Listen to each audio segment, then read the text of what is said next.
This video will demonstrate how Stockton University students, faculty, staff, and administrators can set up a NewYorkTimes.com account. Students, faculty, staff, and administrators have access to the New York Times through the Bjork library using your university email address. To set up your account, you can go directly to NewYorkTimes.com.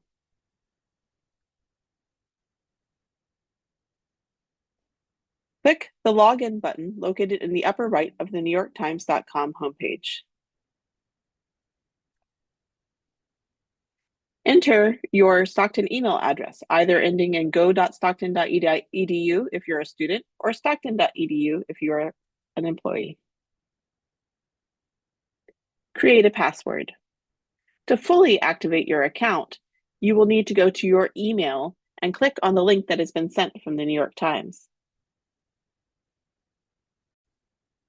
Once you've clicked the link to activate your account, you are ready to read and search the newspaper. This account has access to most of the articles and features, including magazines and podcasts.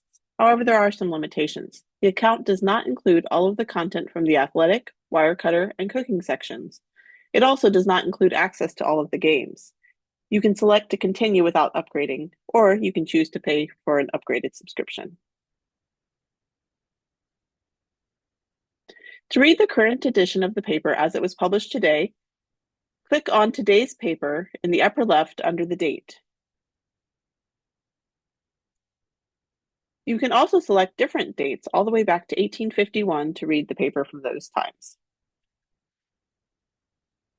To search for content by keyword, use the magnifying glass icon found on most pages in the upper left. This works best for recent articles, as the date feature is a little bit tricky. So for example, I could choose to enter Strait of Hormuz and press go. This will bring up all of the articles about the Strait of Hormuz. You can also use the menus across the top of the search results to narrow the search by date, by section of the newspaper, or by type of material. You can sort the results by relevance or by date, newest or oldest first. Returning to the home page, we have access to other content that you could search by date range. For the older content, use the Times machine. This is found in the footer. The link is found in the footer of each page on the Times homepage. At the bottom of the page. Use the magnifying glass icon on the top right of the Times machine page and enter the keywords or the short phrases you might want to search. For example, Watergate tapes, Nixon.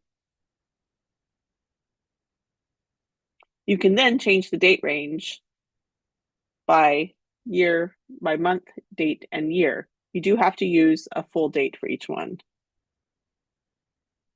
So for example, for this search, I'm going to choose to narrow it down from 1969 to 1975 using January 1st as my button, as my date. For these older articles, it will display the page of the New York Times as it was printed, and then you can read the articles or download them as a PDF file. With the account login that you've created, you can also download the New York Times app for Apple or Android to use on your own device. Log in with the same email and password that you already created. This video demonstrated how to set up and use NewYorkTimes.com, available to Stockton University students, faculty, staff, and administrators. Please feel free to reach out to a librarian with any questions or concerns you may have. Thank you.